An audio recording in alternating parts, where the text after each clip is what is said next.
देश भर में बहुत भयंकर बीमारी फैली हुई है, महामारी गायों में। जी सर। तो वो महामारी हमारे यहाँ भी आई है। जी सर। परंतु माइनर आई है। जैसे ये दूध वाली सभी गायों को हुआ है। जी सर।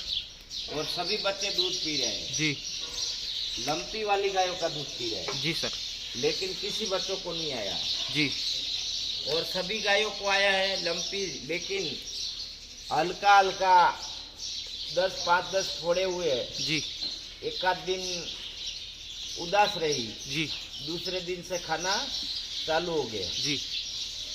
तो ये हवन जो है चरक संहिता में, देवरपाश्रय चिकित्सा में, जी। जवर चिकित्सा जी। सूत्र स्थान में कहा गया है कि ये पलंग कसादी धूप जो हम यूज करते हैं हवन में रोज, ये पलंग कसादी धूप है। जी। पलंग कसादी धूप में वचा, कुष्ठ, पीली सरसों, जौ, नीम की पत्तियाँ, जी। गूगल, जी। और गाय का घी, जी। और हरड़, जी। ये सभी समान मात्रा में लेके उसका धूप किया जाता है। जी। और ये धूप चिकित्सा है। जी। किसी भी गाय को, किसी भी प्रकार का गाय या प्राणी मात्र को बुखार हुआ है, और खास करके वो वायरस जन्य बुखार है, तो ये पलंग कसादी धूप उसके फेफड़े में जाना चाहिए। नाक के अंदर जाने से उसको तुरंत पसीना आ जाएगा और तुरंत उसका शरीर वायरस मुक्त हो जाएगा। क्योंकि शरीर का मुख्य खुराक जो है वो हवा है, प्राण। जी सर। जैसे हम अन्न जल के बिना 1 महीना, 2 महीना, 3 महीने का रिकॉर्ड है खाए पिए बिना रहे हुए लोगों का। जी सर। लेकिन प्राण हवा के बिना लोग 20 मिनट भी नहीं रह सकते। तो मुख्य खुराक शरीर का, प्रकृति मात्र के किसी भी शरीर का मुख्य खुराक प्राण है। जी सर। तो ये जो धुआं और अग्नि जो है ना, वो आप अग्नि को जो भी सॉलिड द्रव्य देते हो, जी, वो सेकंड के चंद भागों में उसको प्राण में परिवर्तित, मतलब हवा के साथ मिला देता है, अणु अणु में मिला देता है। जी सर। जैसे अभी मैं पलंग कसादी धूप डाल के यहाँ बैठ सकता हूँ। जी सर। लेकिन इसमें 2 चम्मच मिर्ची डाल दूँ तो बैठ नहीं पाऊंगा। नहीं बैठ पाओगे सर। क्योंकि मिर्ची का स्वभाव जो है तीक्ष्ण है, और अग्नि का काम क्या है कि जो आप उसको देते हो उसको अणु में फैला देना, वायु में फैला देना। जी सर। तो ये अभी जो पलंग कसादी धूप है, वो अग्नि जो है वायु के अंदर कण कण में फैला देता है। तो सूक्ष्म वायरस जो है, जो दुनिया का कोई स्टेथोस्कोप नहीं देख सकता, उस वायरस को मारने का काम ये अग्नि और धूप कर सकता है।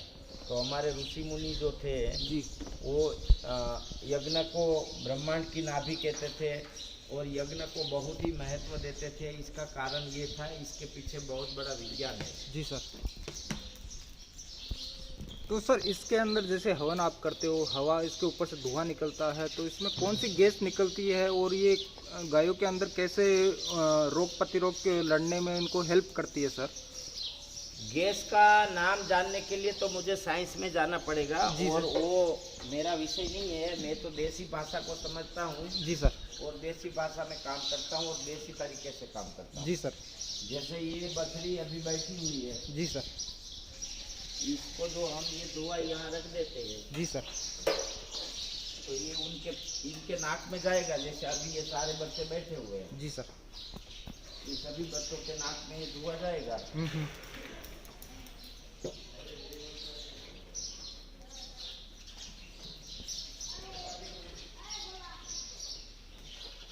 तो सर ये सुबह भी करते हो, शाम को करते हो, एक टाइम काफ़ी है सर? टाइम करते हैं। दोनों टाइम, सुबह शाम दोनों टाइम। लोगों का, मैंने पहले भी आपका एक वीडियो बनाया था, धूप आए दे दीजिए। हाँ, लोगों का सवाल रहता है कि हवन में कौन कौन सी सामग्री का इस्तेमाल करना चाहिए जो गायों के लिए अच्छा रहे। सर आप क्या इस्तेमाल करते हो, थोड़ा सा बारीकी से बताइए। मैंने बताया ना आपको, पलंग कसादी धूप का उपयोग करते हैं। जी। वटा, कुष्ठ, जी, हरड़, जी, और गूगल, जी, पीली सरसों, जी, चावल और जौ, जी, गाय का घी, जी, नीम की पत्तियाँ, जी, इसको हम संविदा बना के उपयोग करते हैं। लेकिन इसमें बहुत सारे द्रव्य आप उपयोग कर सकते हो। जैसे अगर, टगर, नगर, चंदन, कपूर, गूगल, ये सब चीज़ें हवन में यूज कर सकते हैं। तो आप हवन का काम है, आप जो उसको दोगे वो अणु अणु में फैला देगा बस। तो वो अणु अणु में फैला देगा, मतलब आपको आपके शरीर को पहले प्राण चाहिए, तो प्राण ही कंप्लीट करके देगा, तो बाकी की समस्या नहीं रहेगी।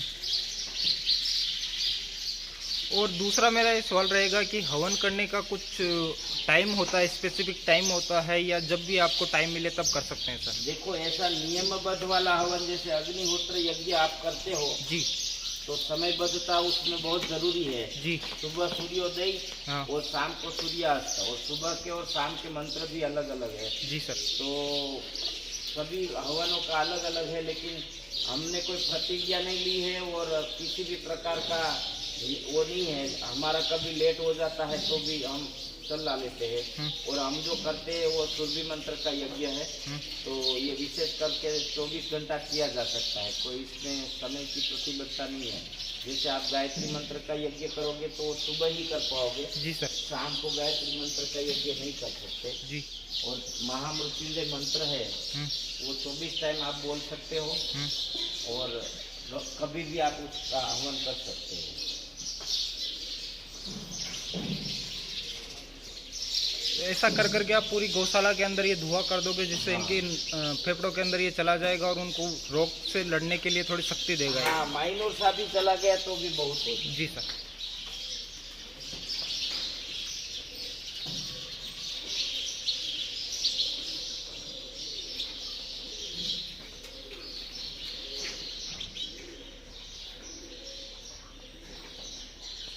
इसका कुछ स्पेसिफिक रहता है सर, कितने टाइम तक ये हवा के अंदर रहता है? एक बार करने के बाद ये कितनी देर तक गायें इसको ले सकती है अपने अंदर? ऐसा कुछ? ये एक बार हवा में मिलता है तो इसका प्रभाव 24 घंटा रहता है। 24 घंटे तक रह सकता है? हाँ, रहता ही है। आप दूसरी गौशाला में जाओगे तो ऐसी खुशबू नहीं आएगी। नहीं आएगी सर। तो ये खुशबू जो आती है वो ही प्रमाण है कि ये इसमें कोई डेकोरेटिव की जरूरत नहीं है। ये खुशबू जो है वही प्रमाण है कि यहाँ पे इसमें यज्ञ जो होता है वो यज्ञ की खुशबू आती है। दोस्तों अभी सुबह के 7 बजे हैं और मैं सर के पास पहुँचा हूँ। सर को काफ़ी अच्छा नॉलेज है डेयरी फार्मिंग का। इनके आपने कहीं पहले भी वीडियो देखे होंगे। इनकी जो कार्यशैली है गौ माता के प्रति ये पूर्ण रूप से समर्पित है, और उसका यही कारण है कि आज पूरे प्रदेश के अंदर, गुजरात, राजस्थान के अंदर महामारी से हाहाकार मचा हुआ है। और इनकी गौशाला आप देख सकते हो कितनी स्वच्छ गायें हैं, कितनी अच्छी शानदार है।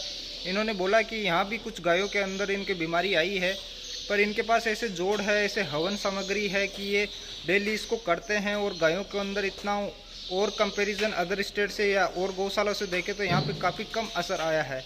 ये इनके नॉलेज का, इनका जो डेडिकेशन है गायों के प्रति, उसी का ये कारण है। तो सर आप क्या सुझाव करोगे, और गौशालाओं में लोगों को डेली करना चाहिए? रोज सुबह शाम ज़्यादा ये पलंग कसादी धूप का करे। हाँ देखो ऑप्शन बता रहा हूँ। जी सर। यदि आप नीम का करें, नीम की पत्ती और गूगल का, जी, कपूर और गूगल का करें जी। और यदि आपके पास गिलोय है तो गिलोय का धुआं भी कर सकते हैं जी। यदि आपके पास कालमेघ है तो कालमेघ का धुआं भी कर सकते हैं जी सर। तो ये धुआं करने का मतलब, आप हवन जानते हो तो हवन करो, आप हवन के बारे में कुछ नहीं जानते हो तो फिर धूप कर लो। ये ऐसा कुछ होता है सर, एक स्पेसिफिक क्वांटिटी होती है, किस सामग्री का कितना क्वांटिटी रेशियो होना चाहिए, ऐसा कुछ होता है या आप अपने हिसाब से ले सकते? धूप करना है, जैसे अभी मैंने इसमें डाला है, ये खत्म हो जाएगा तो दूसरा डालना पड़ेगा। अच्छा सर। इसका कोई प्रमाण तो होता नहीं है। जी सर। क्या है कि लोग आपको सुनने के लिए काफ़ी इच्छुक। गाय है आपके पास और कैसे है उस पर रहता है ना। जैसे ये इतनी गायों में मैं पास हो जाऊंगा तो उतने में भी काफ़ी ये लग जाएगा। जी सर। लाओ रामफल डब्लू। चलो सर, आपका बहुत बहुत धन्यवाद सर। आगे आने वाली सीरीज़ में काफ़ी लंबी चौड़ी डेयरी फार्मिंग के ऊपर जो लंपी बीमारी फैली है उसके बारे में जानकारी लेंगे, डेयरी मैनेजमेंट के बारे में जानकारी लेंगे, गौशाला खोलनी है तो उसके बारे में जानकारी लेंगे, और ये एक्सपोर्ट घी भी बनाते हैं, कैसे एक्सपोर्ट इंपोर्ट कर मैनेजमेंट करते हैं। खेत के अंदर दूर दराज एरिया में अगर आप भी रहते हैं तो आप भी एक बिजनेस मॉड्यूल कैसे सेट कर सकते हैं, ये संपूर्ण जानकारी इन सर से लेंगे आने वाले वीडियोज़ में। तब तक के लिए सर आपका बहुत बहुत धन्यवाद तहे दिल से सर। जय गौ माता सर।